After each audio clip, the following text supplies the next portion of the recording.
Hi, my name is Cindy Farr, and I'm the Incident Commander for the Missoula City County Health Department's COVID-19 response. Today is Thursday, April 2nd, and this is my daily briefing. Right now in Missoula, we are now up to 17 cases. That's up 3 from yesterday, and there are 227 cases in the state of Montana. There have been 5 deaths in other counties. Today's briefing is going to focus on some of the questions that we've gotten over the past few days regarding quarantine and what the governor's order means. So quarantine, why follow it if I feel fine or my test is negative? First, we want to review what quarantine is. So quarantine is when a healthy person is asked to stay at home because they may have been exposed to COVID-19.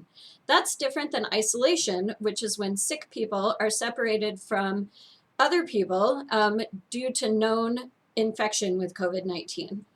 People who are close contacts to a COVID-19 case and those who have traveled outside of Montana are asked to quarantine because they were likely exposed to COVID-19 and could develop symptoms of the illness. And once you develop symptoms, then you can spread the illness. So if you were asked to quarantine, we need you to stay home for the full 14 days of the incubation period. The 14 days comes from the maximum incubation period of COVID-19.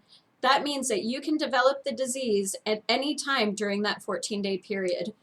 Remember last week when I talked about the differences between flu and COVID-19? Well, the really long incubation period is one of those big challenges with trying to control the spread of this disease.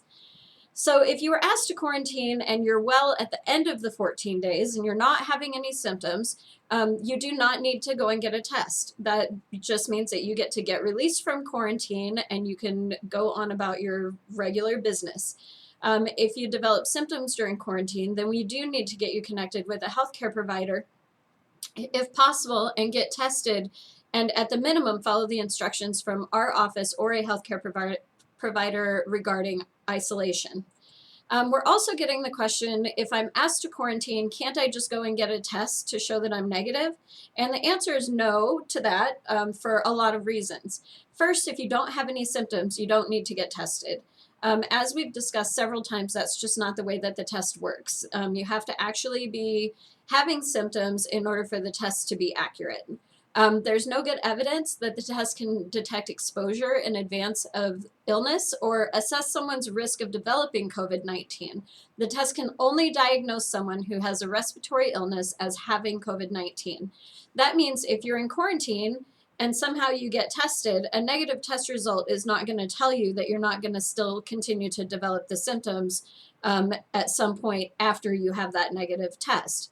So all it says is that on the day of the test, they didn't detect the virus in your system. So that's a pretty big difference, and that's why if you're quarantined, you have to wait the full 14 days, even if you feel fine. The other take home, which I am hoping that our community-minded listeners will embrace, are these. Testing supplies are still limited. So if you don't have symptoms and you ask for a test, you're taking a limited resource away from someone who needs it. And we're learning nothing about your own health in the process. So please leave the tests to be available for those who are having symptoms. The other thing is we need you to cooperate for the full 14 days. I get it that 14 days is a long time. Two weeks of not being able to go anywhere or see anyone is a long time. A lot of us have people who depend on us, but if we don't follow this process, you could really expose other people to this illness and continue the spread, which is what we're trying to prevent. Just that few extra days after you start getting stir crazy, waiting out that full 14 days is really going to make a huge difference. So we've gotten a lot of questions about how much spread do we actually think that we're going to see here in the Missoula County communities.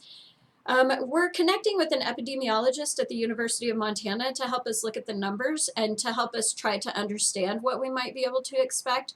Right now, we don't have good numbers to give you, and we really just need more data. What we can say at this point is that it's really important for people to continue to follow the stay-at-home order and follow any quarantine or isolation procedures if you're asked to do so by either a healthcare provider or by our nurses here at the health department. Sources have evaluated the number of people that each sick person can infect based on numbers that they've seen everywhere else in the world. And those numbers tell us that staying home and social distancing is vital to stopping the spread of this illness.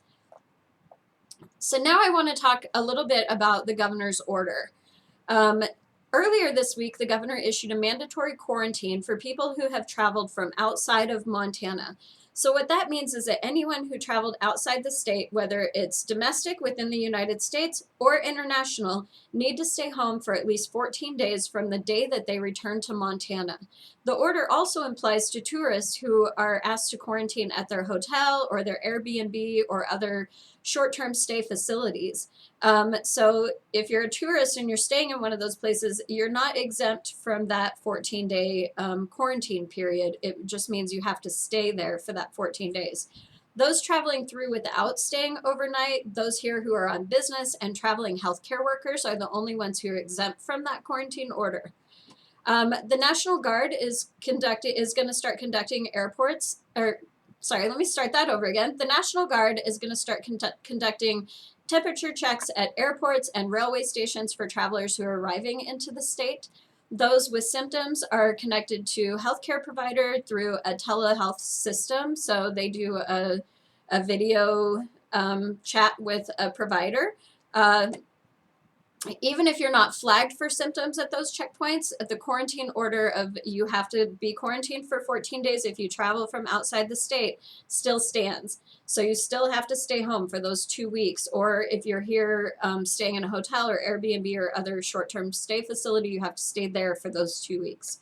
The last thing that I want to mention is that you can find our daily briefing along with a briefing from our elected officials on our Joint Information Center page at covid19.missoula.co. And it's just really important that you can kind of follow what is available on that page. Know that that's a good source, a good place for resources if you live in our community and you're trying to figure out, what resources are available to you. And again, I just want to say that I can't stress enough how important it is that everyone follow the guidelines that have been put out and stay home under that stay-at-home order. And we are all in this together. And the only way that we can slow the spread is for all of us to follow the same guidance. So that's it for my daily briefing today. You can subscribe to my YouTube channel. Be sure to click the little bell to receive notifications when a new video gets posted. You can follow us on Facebook. Just search the Missoula City County Health Department. We post a lot of really useful information there. You can visit our health department COVID-19 webpage, which is missoula.co/cvirus for more information. And lastly, if you have any questions, please feel free to call 258-INFO. That's 406-258-INFO. And that is manned by people from 8 to 5, Monday through Friday, and they can help answer any questions that you might have that I have not already covered or that might come up during the day that you just need to get an answer for. So that's it for today. Thanks, everybody. Stay healthy.